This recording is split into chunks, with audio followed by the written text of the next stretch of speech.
és a l'ordre de 10-12 quilowatts hora.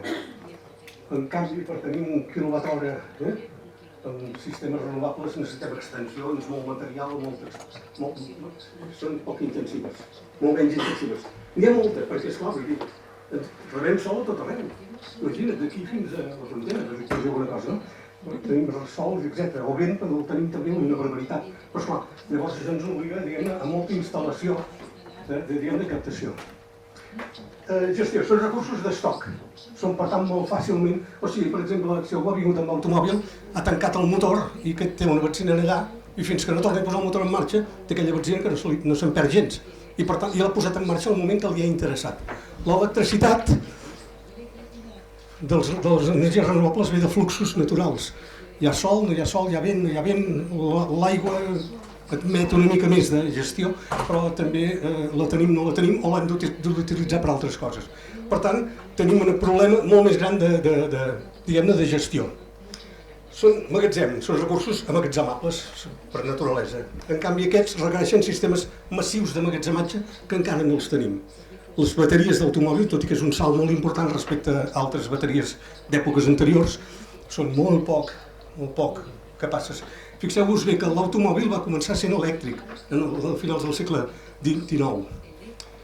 I per què el va passar al de benzina? Per al tema, diguem-ne, de l'emmagatzematge, la capacitat de posar energia damunt del vehicle per poder fer 100, 200 quilòmetres, etc.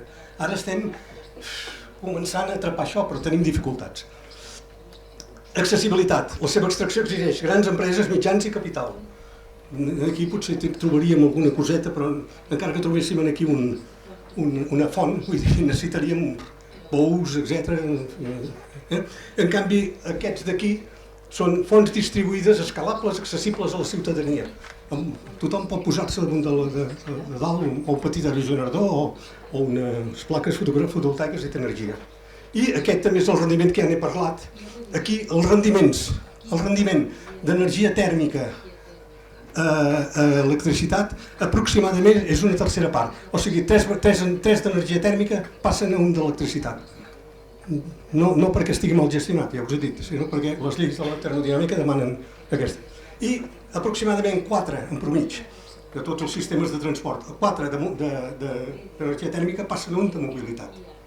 En canvi, aquí, pràcticament, diguem-ne, tenen una pèrdua potser del 70%, diguem-ne, no una pèrdua, un rendiment del 70%. Per tant, són rendiments molt més elevats. Aquí hi ha aquestes dades, tothom parla, avui n'hem parlat aquest matí, energia primària i energia final. Falta l'energia útil, la que posat a la rota fa funcionar l'automòbil, perquè l'energia que té, com es diu això, el dipòsit de benzina, no fa circular l'automòbil, s'ha de transformar, a través d'un motor tèrmic, s'ha de transformar. Però aquesta no està comptada en l'energia final, aquesta ve a casa de l'usuari, nosaltres. Llavors, hem de fer aquests 3 passos, i l'energia final és la que finalment en el sistema renovable haurem d'agafar com a referència, no l'energia primària. Perquè l'energia primària està pensada pels fòssils, no està pensada per l'energia. I per tant, aquí hi ha, a Catalunya, si dividim els usos finals en tèrmics, mobilitat i elèctrics, aquesta seria l'energia primària del sistema actual, que és la suma d'aquests, que són 53. Perdem aquesta de primària final. Aquesta és la que perdem d'energia final a energia, perquè per tant és molt rendible. O sigui, d'aquesta energia primària tenim aquesta energia final, aquesta energia útil, que és la que realment ens serveix com a tèrmica. Per tant, en tèrmica és perfecta, però fixeu-vos en mobilitat. Aquesta és l'energia, allò que dèiem. Escolta, quasi el 52% de l'energia, diguem-ne, aquí no és el 52%, fixeu-vos, perquè jo he tret, de seguida acabaré, perquè he tret l'energia de les petroquímiques. Si posem l'energia de les petroquímiques, aquí potser són uns 40 o 50 més, llavors ja que és el principi. Però esclar, aquesta no és energia, aquestes són materials. Bé, doncs fixeu-vos, de 112 passem a 25 només, d'útil. I això és una bona notícia, perquè vol dir que quan haguem d'atacar la mobilitat haurem d'atacar aquest d'aquí i fer-ho amb renovables, que probablement serà una cosa bastant curta. I l'electricitat, la gran pèrdua la tenim en passar d'energia primària i final, que aquesta sí que està comptada per l'Agència Internacional de l'Energia i per totes les comptabilitzacions, i en canvi després tenim molt poca pèrdua aquí, i tenim aquesta aquí. Finalment, l'energia tèrmica és la més important de totes, és un 39% amb útil. El 32% és elèctrica, això avui dia, i això és el 25%. No sé si l'he explicat o no, però... Llavors, aquest d'aquí és una altra qüestió molt important.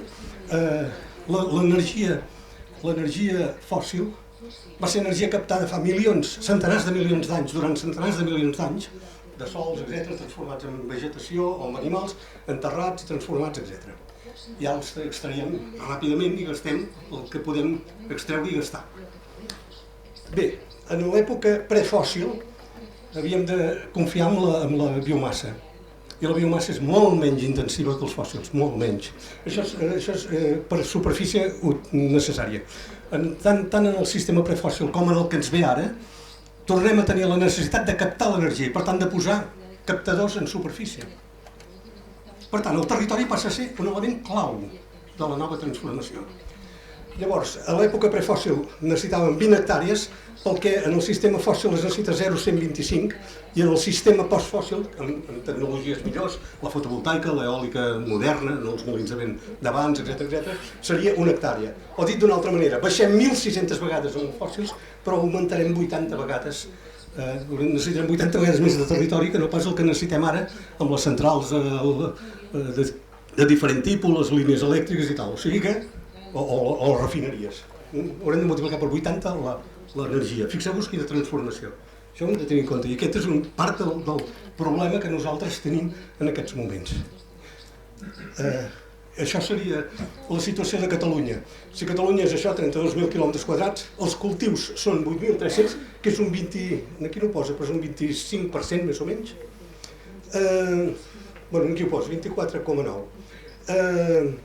Això seria la superfície d'alimentació, la superfície necessària si ens autoabastéssim en promig mundial amb alimentació, o sigui, vol dir que necessitarem el doble d'energia. Aquests són els boscos, que és un 49,4%. Clar, com que l'energia ja no la traiem dels boscos, hem deixat que els boscos fessin el que volguessin i ho han anat invadint tot. I a més, com que tenim petroli per portar els aliments de l'altra banda del món, cosa que desmunta la nostra agricultura perquè són molt més barats i el petroli quasi no té preu, és un preu baixíssim, perdó, però vull dir, el petroli per l'energia que és un preu baixíssim, aleshores, diguem-ne, tenim tot el forestal. Aquesta és l'artificialitzada, vol dir la superfície de les ciutats, de les infraestructures i el que està artificialitzat, s'ha fet artificial, de les mines a cel obert, dels abocadors, etc. Són 2.990 quilòmetres i són el 6,8%. I aleshores, aquests són els càlculs que hem fet a ser més, diguem-ne. La Generalitat posa un 2,5% i altra gent arriba al 3%, però diguem-ne, estaríem amb una xifra que seria aquesta d'aquí o una mica més. També depèn de la bondat que fem en la transformació del nou sistema. Si el nou sistema diem, que passi el que passi, etc., potser necessitarem el doble o el triple que això. Si ho fem amb estalvis, bona gestió de la demanda, etc., potser tindrem això. Per tant, no és molt, però sí que hi ha una diferència respecte a l'agricultura. I és que aquestes superfícies, ho ha dit, són industrialitzades, això també ho ha dit en Jordi Soler, en el sentit que hi ha instal·lacions a tota la superfície, en el cas de l'eòlica no, però l'eòlica també s'ha de distanciar i després hi ha d'haver les escomeses i tot això. O sigui que, esclar, no és el mateix un camp de blat que un hectàrea d'un camp de blat que una hectàrea, diguem-ne, de fotovoltaica. No sé si és l'última. Sí, aquesta és Catalunya. A Catalunya tenim un problema important. En aquestes 5 comarques hi viu el 65%, quasi 63 o 64%, 63,3%, en el 7% del territori. Primera, la densitat, que aquí no ho posa. O sigui, la densitat són 241.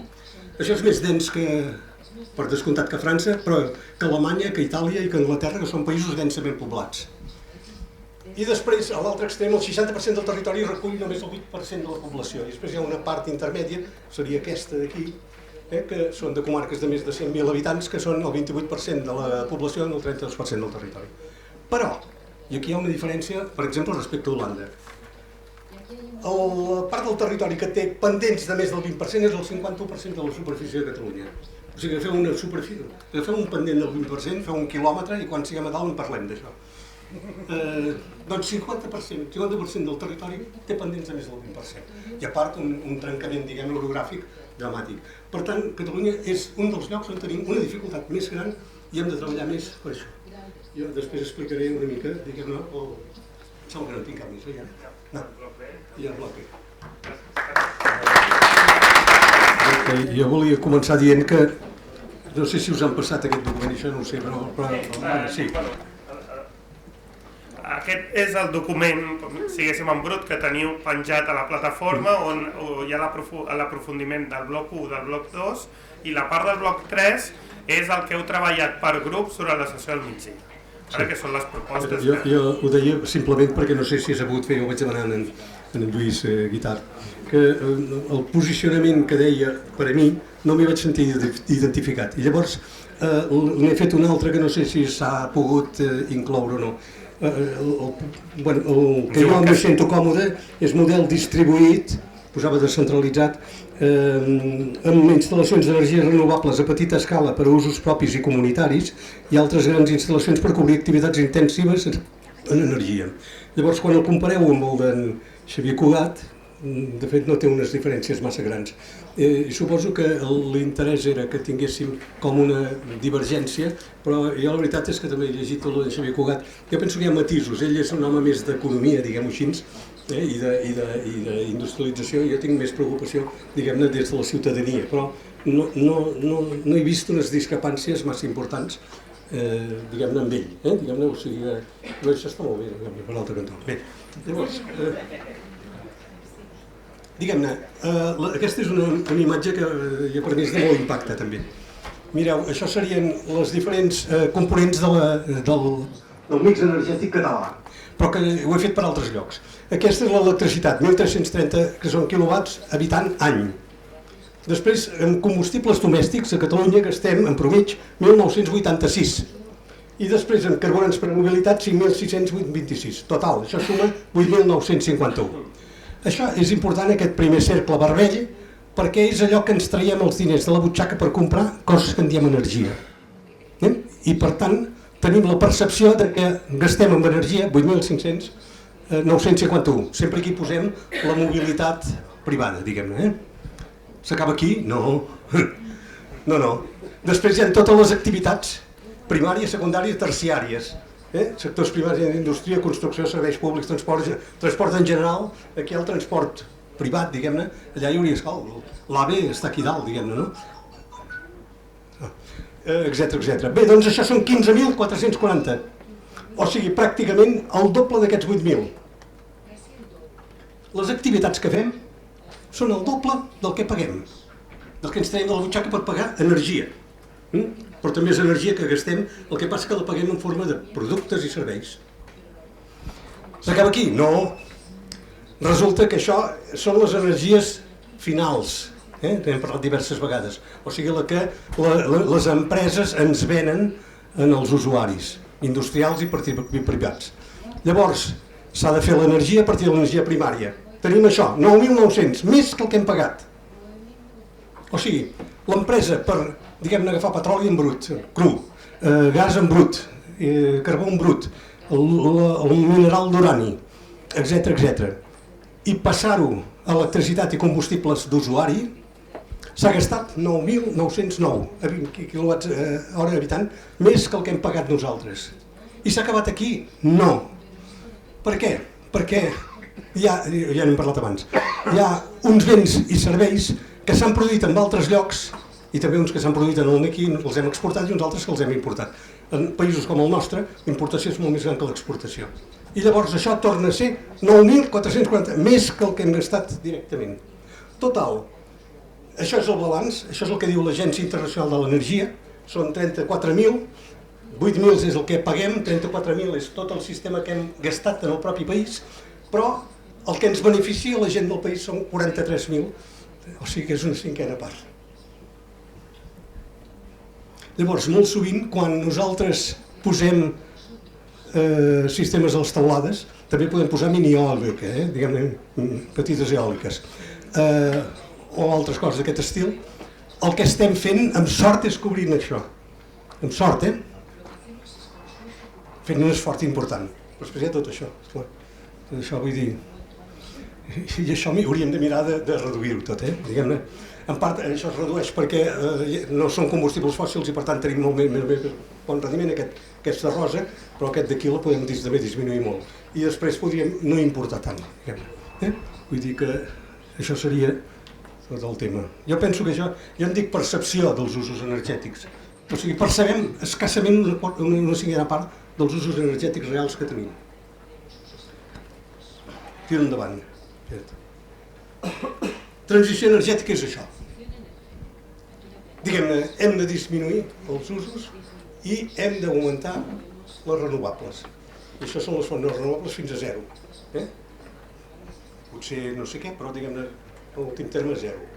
Llavors, aquí hi ha eficiència del sistema energètic, usos eficients, que no és el mateix. A veure, per exemple, nosaltres podem dir canvio les bombetes incandescents per LEDs. Bueno, vull dir, per exemple, una bombeta incandescent sempre tenia 60 watts i una bombeta equivalent deu tenir-ne cap al 10 o 15 o 12. Vull dir que són diverses vegades millor, diguem-ne. Però llavors que ens ha agafat l'alegria i si abans posàvem una bombeta ara en posem 12. I això se'n diu l'efecte rebot o l'efecte com Jevons. L'efecte Jevons, que es va anunciar amb el carbó en el segle XIX. Aquest és el drama. I per tant hem de saber, diguem-ne, també fer bons usos. Per exemple, és correcte el nivell d'il·luminació que tenim? Hem de tenir els polígons industrials il·luminats tota la nit? Anem fent preguntes, no? I qui diu això, per exemple, el servei de busos nocturn, que potser a les 4 de la matinada... Jo recordo amb una alumna que va fer un estudi, em sembla que era Trondheim, Noruega. A Noruega. Va estudiar els autobusos, diguem-ne, tot el tema d'autobusos d'aquella ciutat. Hi havia un servei nocturn. I va arribar a la conclusió de que, pagant amb el bitllet d'autobús taxis, hi havia un estalvi energètic. Perquè em sembla que portaven 4 o 5 viatgers tota la nit. Per tant, hem de reflexionar-ho tot això. Vull dir, també no és tan sols eficiència tècnica, és bons usos, que és això d'aquí. I aquí, de fòssils a nuclears, hem de substituir, no podem fer una altra cosa. Bé, llavors aquí he dibuixat una mica, molt esquemàtic, però deixeu-m'ho fer així, el que seria continuar com fins ara, allò que en diuen BAU, Business as usual, en diuen? Business as usual, transició de l'oligopoli. Jo dic de l'oligopoli perquè té interès en continuar fent negocis, no fer transició energètica. I transició de la ciutadania, que aquests sí que som els que tenim ganes de fer la transició energètica perquè ens la veiem a venir. Llavors, aquí, diguem-ne, no fer res vol dir que això són l'evolució de les renovables, sí, anem augmentant. Les fòssils van continuant així. Ve un moment que de fòssils no en tenim més, això seria la suma d'aquest més aquest.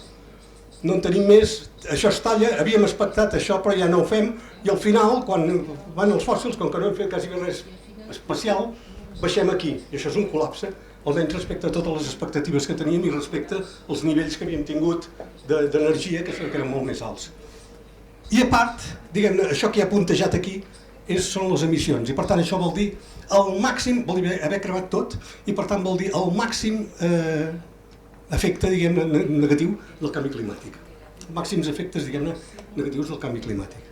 La transició a l'oligopoli. S'assemblaria, diguem-ne, però el que passa, l'oligopoli sí que està disposat a posar renovables allà on sigui. Llavors, quan aquí comença a haver-hi una sostre que ja hi estem arribant de les fòssils, llavors començarà a entrar aquí, però sense posar en dubte el creixement dels consums. I llavors, si seguim això, quan això baixa, haurà de fer aquí, i això és un impacte un impacte a tots els ecosistemes de la Terra brutal, diguem-ne. Vull dir, jo crec que això no passarà. Però en tot cas, si passés, a part dels impactes aquests brutals, tindrem la pitjor del canvi climàtic. I llavors, el que jo diria de la ciutadania, fixeu-vos que aquesta línia, aquesta i això, és el que havíem vist abans. I això seria la disminució de les no renovables fins a zero. Finalment, diguem-ne, arribem a un punt d'equilibri amb tots els renovables i l'impacte del canvi climàtic és molt menor, diguem, és relativament acotat. Per tant, jo crec que hem d'anar al tercer, ho sento molt, aquesta és una qüestió, és molt esquemàtic, ja ho sé, però diguem-ne, sí. Llavors, opcions de transició, això explica això i per tant ja passo, però aquí sí que tindria dos tipus d'aptitud i acció que hauríem de fer. Uns que serien els capgiraments, que en diem,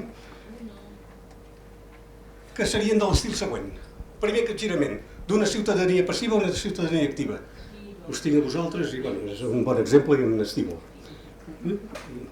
Vosaltres comenceu, diguem-ne, a ser un exemple, diguem-ne, a més amb l'administració al davant, que està molt bé. Sense això jo crec que no podrem fer la transició ben feta. Segon capgirament, de gestió de l'oferta i gestió de la demanda. Ja n'hem parlat bastant i per tant no insisteixo. Tercer, de prioritzar velocitat i potència, prioritzar rendiment i energia. Això és importantíssim. Tota la pressa vol dir rendiments baixos i per tant molta energia. Si ara jo haig de ser d'aquí mitja hora a no sé on agafar un taxi, que és molt més car que agafar el transport públic. Però això passa amb tot, amb totes les activitats humanes. Per tant, hem de baixar. No tenim unes potències tan elevades com hem tingut fins ara amb els fòssils. No tindrem. Per tant, hem de prendre una nova manera de fer. Quart capgirament, de l'expansió de les grans ciutats a reequilibrar el país. També n'hem parlat. Mireu, això ho explicava no sé qui.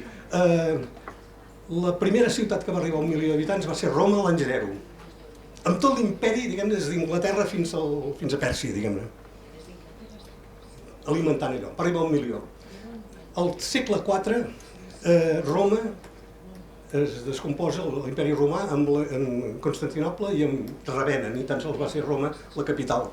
Un segle després, Roma tenia 50.000 habitants. Havia baixat d'1 milió a 50.000. Després hi ha hagut alguna altra ciutat, sembla que Bagdad, i després algunes ciutats xineses, Xiwan, etc., i va acabar en Pequín, que s'acostaven al milió. I al final del segle XVIII s'arriben 4 ciutats que tenen uns 700.000 habitants amb imperis cada un al darrere. Londres, París, Tòquio i Pequín. A Anglaterra comença la revolució industrial. I Londres passa de 1.800 a 1.900, de 7 o 800.000 habitants, a 6 milions i mig. Això no s'havia vist mai. Això sense el carbó no passa. I París també va pujar fins a 2.800.000 i unes altres ciutats. Després ha estat, diguem-ne, el no vulgueu saber. En aquests moments, ara no recordo quantes ciutats hi ha de més d'1 milió, però em sembla que són cap a 500, si no recordo malament. Barcelona metropolitana té 5 milions d'habitants i està al lloc 101 del món. I al lloc 5è, 6è d'Europa, després de Londres i París, que tenen metropolità uns 11 milions, després de Madrid, que és el tercer amb 6 i pico, si s'hi posa el Ruhr, també se'n va, el Ruhr, tot el Ruhr, diguem-ne, d'Alemanya, cap als 6 milions, i després ve Milà, Barcelona i Berlín, que estan al lloc 5, 6, 7. Xina té 23 ciutats més grans que Barcelona. I Tòquio s'acosta als 40 milions, 39 i pico. Escolteu, alimentar, fer com es diu això, el metabolisme d'aquesta ciutat serà molt complicat, us ho dic de veritat. I per tant, jo crec que hem de començar a recolonitzar el país, diguem-ne, a reproporcionar, diguem-ne, aquestes concentracions. Per això deia que pot ser molt interessant el tema, diguem-ne, dels plans de redreçament territorial per començar, diguem-ne, a fer una mica el que abans era, que era una mica repartit. I després d'energia primària, energia útil, que també ho he dit això moltes vegades. O sigui, l'energia primària, esclar, es preocupa de la font. Però ara què? L'energia primària solar què és? Tot el sol que ens toca a Catalunya? Tot el vent que ens toca a Catalunya? El problema és un altre. És quina energia necessitem per als nostres usos i aigües amunt anar a buscar quines instal·lacions i quines inversions hem de fer. I aquí hem de mirar que siguin el mínim. Per tant, hem d'invertir el punt de vista, hem de girar. El que ens ha d'interessar és l'energia útil, l'energia que realment fa funcionar les coses. I després, aquí, tindria algunes accions, que algunes ja n'hem parlat. Primera, qualsevol acció s'ha d'iniciar amb l'estalvi i l'eficiència. Això, a més, ho diuen les directives europees. A mi em sembla extraordinàriament positiu, això. Segona acció, plans de redreçament territorial, ja n'he parlat. Prioritzar la mobilitat a les zones rurals. Ara estem facilitant recursos a gent de ciutat que es compra uns automòbils d'aquí fins allà, elèctrics, quan tenen tot el transport públic. La gent que està a les zones rurals, a les masies, en els pobles petits, etc., aquesta no tindrà altra solució perquè no dona per si, diguem, un transport públic generalitzat en aquestes zones. Màxim hi pot haver de la capital, diguem-ne, en una altra capital, etc. Hauríem de fer una xarxa ben feta, diguem-ne. Per tant, caldria prioritzar, perquè aquesta gent, a més, tenen superfícies suficients per fer-se l'energia. Doncs és un canvi, no? La mobilitat comencem a allà, i en canvi a les ciutats movem el transport públic. Mirem de fer sostenible el transport públic. Llei de sostres, façanes i patis. Fins ara els sostres ens protegien de la pluja i de la insolació, si voleu, o d'alguna cosa més. Ara passen a ser un recurs de primer valor a les ciutats. Allà, en les ciutats tenim, jo dic perquè estic a Sant Joan d'Espí, i allà tenim hectàrees i hectàrees, cap a unes 3.000 hectàrees, diguem-ne, de zones industrials, més moltes altres d'altres coses. En aquests llocs tenim una prioritat, vull dir, hauríem de fer-nos el màxim de la pròpia energia quilòmetre zero penso que és la més eficient de totes, i per tant els sostres vacants els hauríem de mirar com una anomalia. I hauríem de fer una llei que, amb les compensacions que calguessin, permetessin que si un industrial o un que sigui no té interès en fer el seu sostre, diguem-ne, com un element de captació, hi pogués haver la forma que algú ho pogués fer amb les compensacions corresponents. I això demana una llei, demana un canvi mental. Oi que a les ciutats no podem construir qualsevol cosa a qualsevol lloc?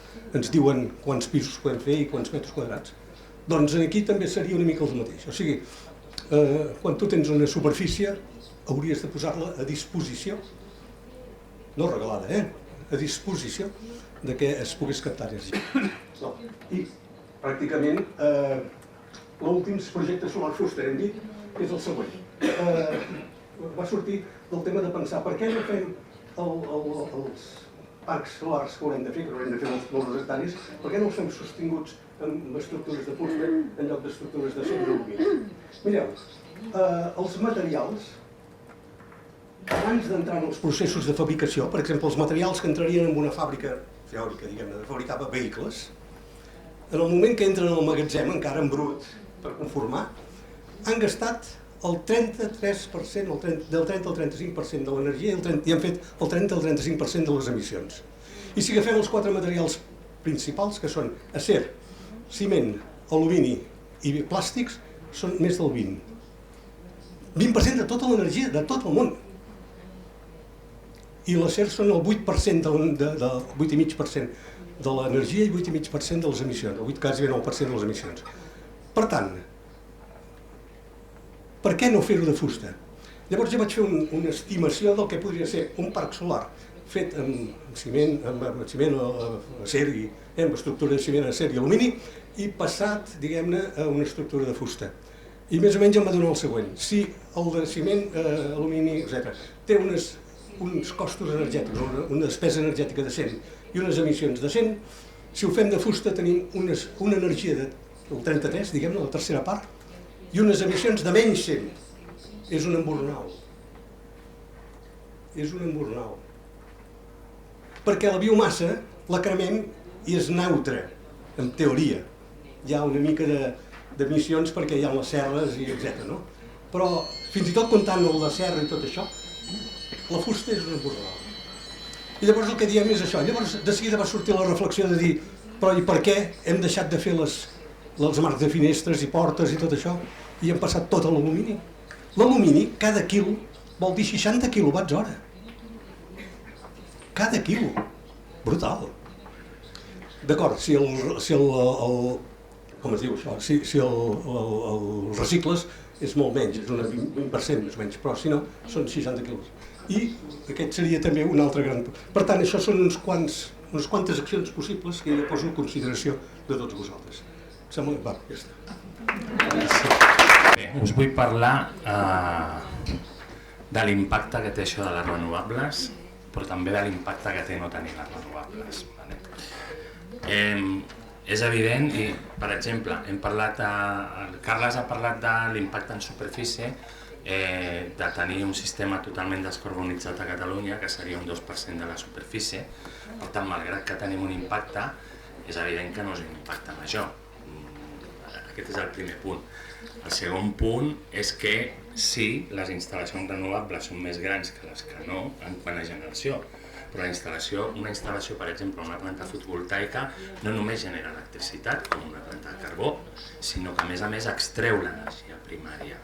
És a dir, una central de carbó necessita una mina, necessita que es tregui carbó de la mina, necessitem unes instal·lacions per portar-ho fins a una planta i sí, aquesta planta que genera electricitat és més petita, però no comptem ni amb la mina ni amb el sistema de... tampoc comptem amb els... Però perdona, que no volia... La xifra que he donat era comptant la mina també.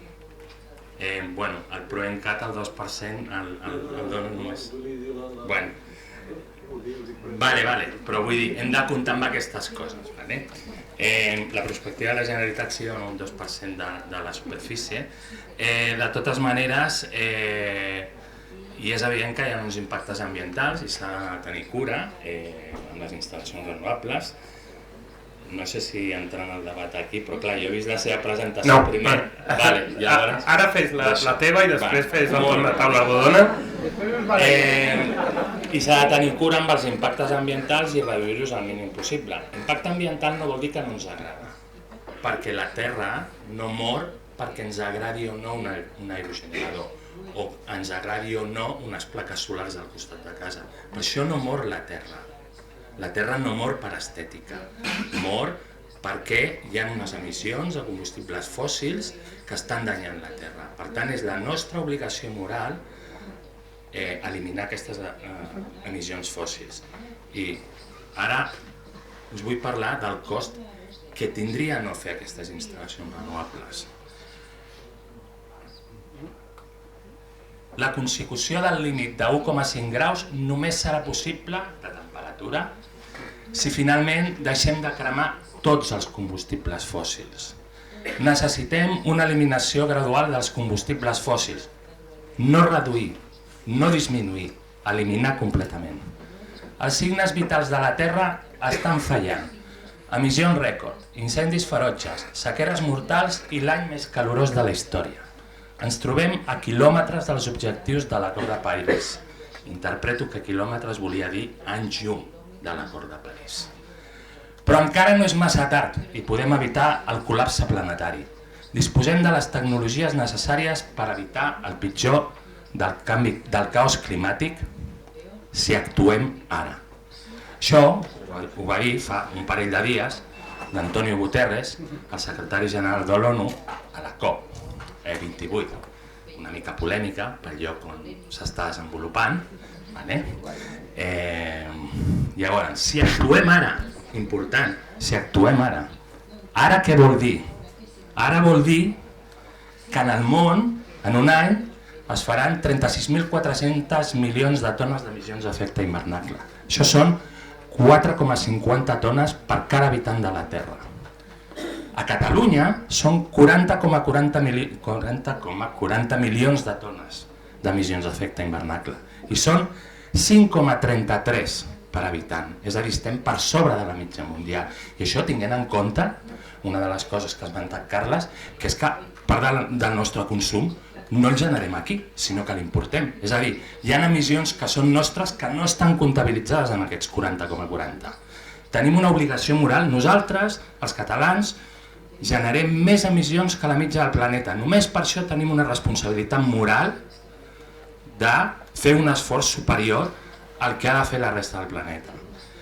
Són un 18,5% més que la mitja mundial, tinguent en compte aquesta salvedat, que hi ha molts aquest tablet segurament està fet a Xina, com deia ell, i aquestes emissions, les emissions per fer aquest tablet no estan en aquestes emissions aquí de Catalunya, per dir-ho. Si actuem ara, i aquesta és la vostra missió, perdoneu que us digui així, ara, mentre aquí som parlant de si els aerogeneradors són macos o no, si ens empoderem o no, si reduïm el consum, mentre fem tot això, a Catalunya, en aquesta hora, haurem emès 4.611 tones de CO2, que hauran contribuït més en l'efecte hivernacle. Ens hauran acostat més cap al desastre. Aquestes són les tones que emetrem en la propera hora. Què aneu a proposar vosaltres? Perquè demà, de 3, potser ja de 3 a 4, acabaré a les 4, de 3 a 4 emetem 0. I si no és demà, que sigui quan abans millor, perquè és una emergència. Us vaig a posar unes xifres perquè veiem el nostre punt de partida. Potser algunes ja les heu vist aquests dies. Us vaig a ficar el més complicat, el que està semblant més complicat.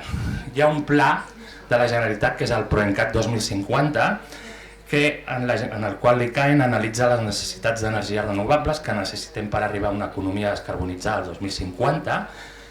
Té diversos trams. Vaig a plantejar el tram fins al 2030 només, que és el més proper. Actualment tenim en eòlica terrestre 1.376 megawatts. Oblideu-vos del megawatts, quedeu-vos amb el número, com si fossin papinos, dona igual. 5.234 papinos hem de tenir el 2030, megawatts. De fotovoltaica terrestre tenim 302 i hem d'arribar a 4.459. I veureu per què serveix per arribar a això. Com hem anat evolucionant en els últims temps? En el 2021 vam afegir 4 megawatts i 4 aquí.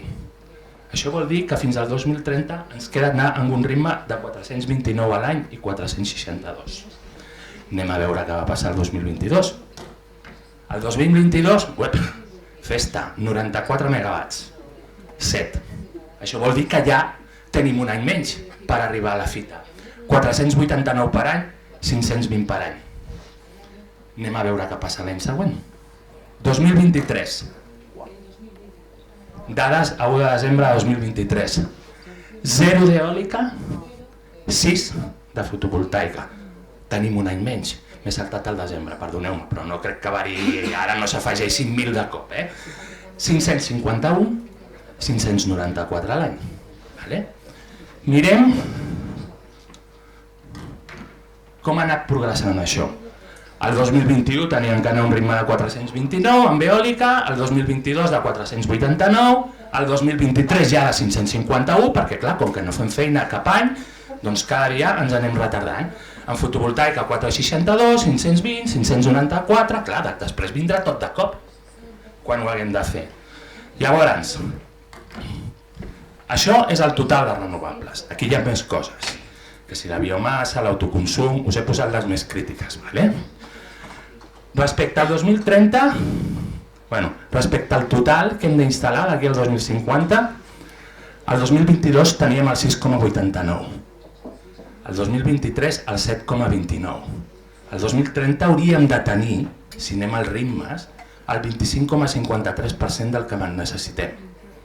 Això vol dir que si algú té la tentació, no, és que hem de creixer, no sé què, tal, molt bé, ens anirà bé, acabarem abans de feina si decreixem, però el 25% el anem a necessitar, segur, segur que el necessitem el 25%.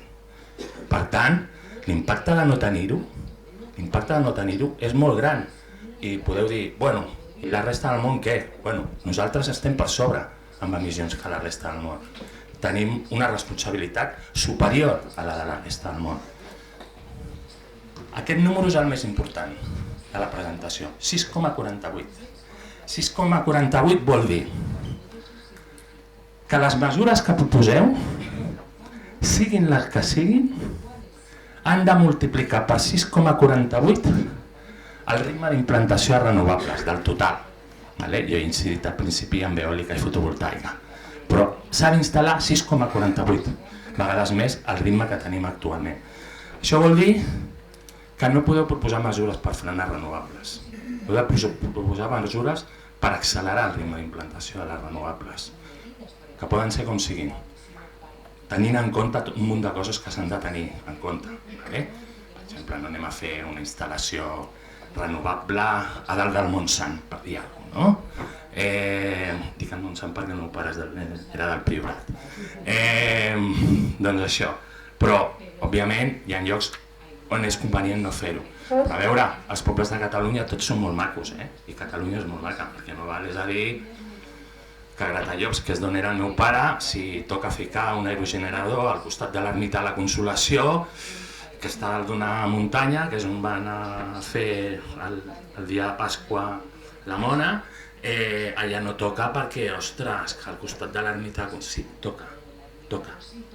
toca perquè ho hem de fer. Si no tenim un problema, tots nosaltres. Ja està.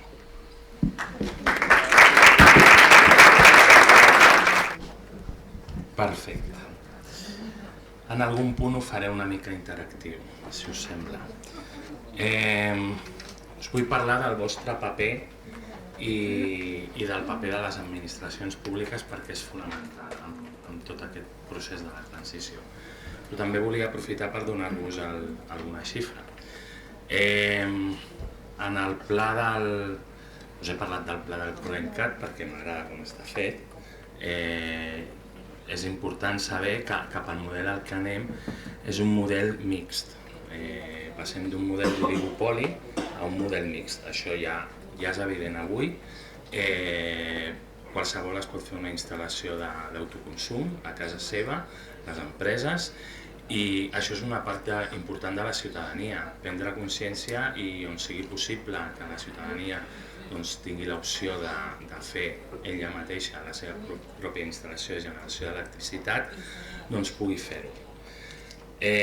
Això requereix que l'administració apreti. Ja us he parlat que hi ha problemes amb distribuïdores per donar d'alta instal·lacions d'autoconsum.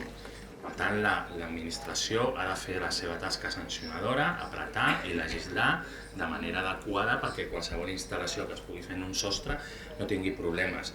I justament on hi ha més problemes actualment és amb instal·lacions col·lectives, que requereixen sí o sí de la distribuïdora, perquè al final jo si em faig una instal·lació a casa meva,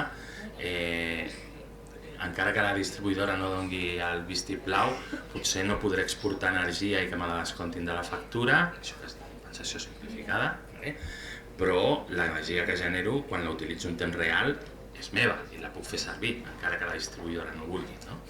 Però si faig una instal·lació compartida, haig de distribuir l'energia en diversos comptadors que no estan allà, i això fa imprescindible la participació de la distribuïdora que faci aquests càlculs. Això en teoria ho hauria de fer per llei i en teoria té un mes per fer-ho, per cert, i no ho fa. Per tant, l'administració és important. És important que vosaltres com a ciutadans apreteu a l'administració perquè sancioni i denuncieu públicament tots aquells que tingueu problemes amb la distribuïdora, dient noms i cognoms. També depèn de la distribuïdora. Les de l'oligopoli, a Catalunya e-distribució, que és Endesa, té més problemes. Ja tenim altres distribuïdores a Catalunya, com es diu la d'Olot, ara no me'n recordo. Olot tenen una pròpia, Peusa, que està a la Seu d'Urgell, hi ha petites distribuïdores a Catalunya que no tenen tants problemes amb això. Amb això es nota que és un tema merament empresarial. Però el model, com deia, anem a mixt. Primer, les instal·lacions renovables permeten que moltes més empreses participin en la seva construcció. No parlem... El model antic és el model d'una nuclear que val milers de milions d'euros.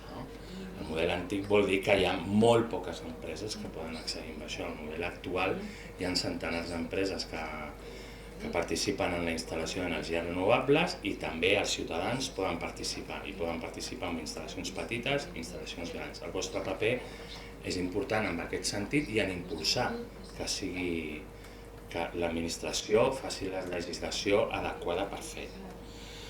Us he incidit en la presentació d'abans amb que estem en una emergència climàtica. No sé si molts esteu convençuts que és emergència climàtica o no, però jo quan parlo del tema de l'emergència climàtica, fins i tot en gent que diu sí, estem en una emergència climàtica. A vegades et diuen que sí, però després quan aprofundeixes una mica et dones compte que igual estan dient que és una emergència climàtica perquè una mica com màrqueting. Allò de màrqueting d'anem a apretar, anem a dir que és emergència per apretar, però tampoc s'ho creuen gaire que és una emergència, fins i tot els que diuen que és una emergència. Jo us vull posar un exemple del que és una emergència i ara ve quan interactuem una mica, vosaltres i jo, si us plau. Això és una emergència, no? Estem d'acord, oi que és una emergència? Vaig a fer una pregunta a dos. Tu que ets la primera, que estàs més a prop, tu què fas si veus això? Vas pel bosc caminant i veus això? Corro. Corres, molt bé. I sé que aquestes preguntes així de sopetón al públic, a vegades dius, ostres, si ho podia haver dit després. Fas alguna cosa més? Per de córrer? Sí, truco al 112. Molt bé, truquem al 112, els bombers, no? I tu? Faria si fa o no fa. Vale. Ara us vaig a dir una cosa, truqueu als bombers perquè és una emergència, vale? I òbviament us sabeu la vostra vida, sortir corrents i truqueu al 112. Primer sortiu corrents, perquè si no, no podreu trucar al 112, si us passa alguna cosa, i després truqueu al 112, no? Ara us haig de dir una cosa, hi ha molts bombers que s'han queixat de les seves condicions laborals. Això en sou conscients, oi?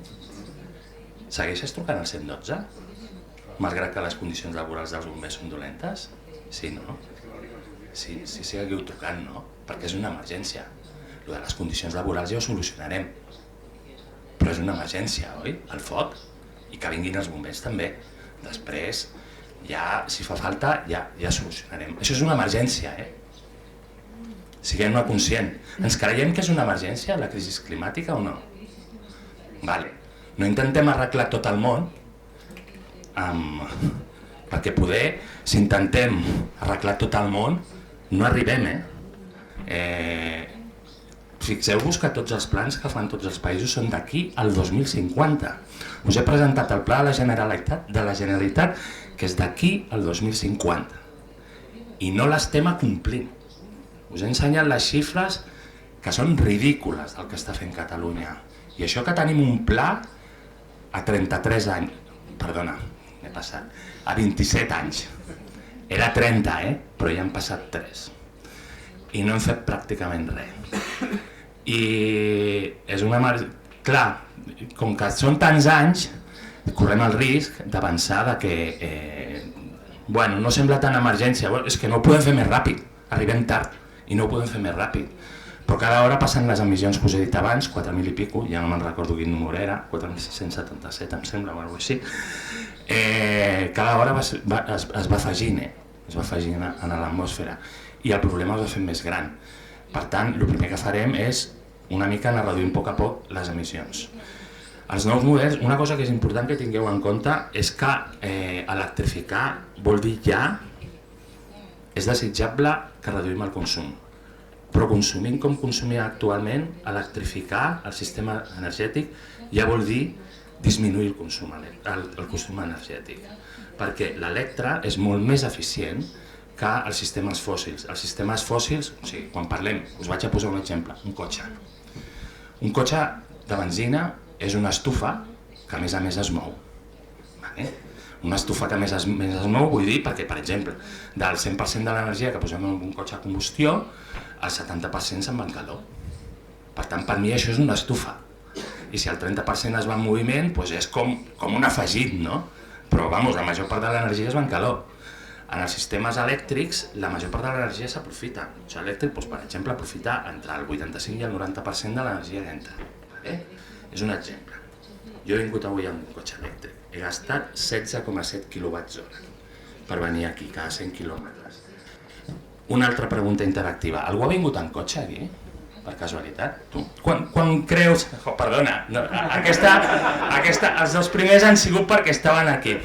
Quants litres més o menys has gastat cada 100 quilòmetres? És de combustió, no? Podeu donar per entendre. És de combustió, no, el teu cotxe? Vale. I quants litres cada 100 quilòmetres creus que hauràs gastat? 6. 6 litros de gasolina són 60 kWh amb energia. Jo n'he gastat 16,7 per fer 100 quilòmetres. És un exemple del que vol dir l'electrificació, de l'eficiència de l'electrificació. Aquest exemple que jo us he ficat amb el cotxe es pot fer també amb la calefacció, amb bombes de calor o aerotèrmia, es pot fer en processos industrials. Moltes vegades el que passa, per què no es fa en l'actualitat? Doncs perquè moltes vegades el que passa és perquè els costos de capital, això em recorda que Carles m'has dit que era una mica com a economista i t'haig de dir que jo que soc enginyer us vaig dir un secret familiar, un secret familiar, el meu fill no ho sap. Quan el meu fill gran em va dir que volia estudiar economia, jo no li diré mai, però em va saber molt de greu. I quan el Carles m'ha dit que era així com més economista, dic, ostres, ja el que em faltava. No, era broma, no m'has ofès, Carles, no. M'has fet venir a memòria això, no? Llavors, ara m'he despistat una mica del fil.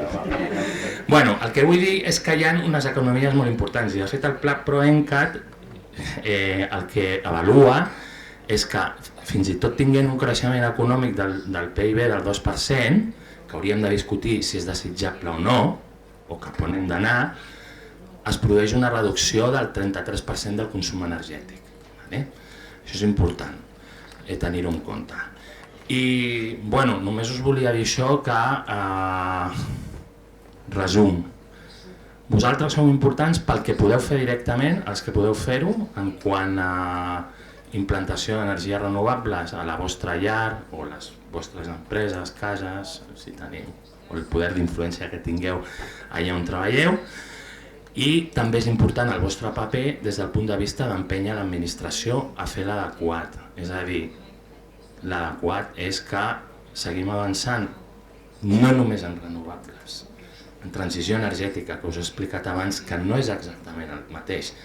La transició energètica requereix renovables, però no tota la transició energètica són renovables. Vol dir també canvi de fòssil, d'energia fòssil, a energia renovable, bàsicament electrificada. Aquest és el vostre paper fonamental i l'administració té un paper superimportant vetllant perquè no hi hagin abusos i perquè donar-vos accés a tots els drets que hauríeu de tenir, que és a dir, per exemple, la Unió Europea reconeix que podeu fer... com es diu això? Ara m'he quedat bloquejat.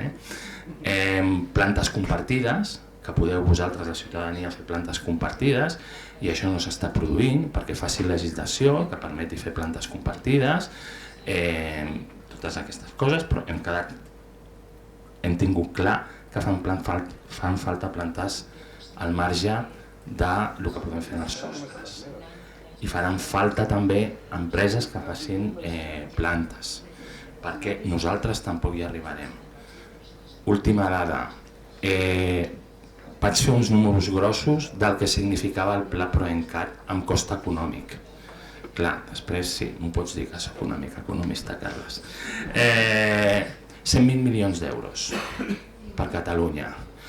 Això, si ho dividíssim entre tots els ciutadans de Catalunya, són 13.400 euros per persona. Per persona. Us pot semblar assumible, però això vol dir, si una família té 4 nens, perquè comptat són gairebé 8 milions, són gairebé ja 60.000 euros. I a més, això només és la part de les renovables, que després tenim la part de l'electrificació, que si hem de ficar bomba de calor, més tard o més d'hora, que si hem de ficar... Tot això, empoderar-se, vol dir pagar això, perquè el poder en l'energia donen els diners que ets capaç d'invertir, és a dir, els diners, el teu esforç, la capacitat d'esforç que pots invertir. Tot això ho podem fer nosaltres, posem que reduïm que en lloc de 13.400 són 10.000 per persona. Sí, hi haurà gent que no ho podrà fer, Per tant, la meva part augmentarà.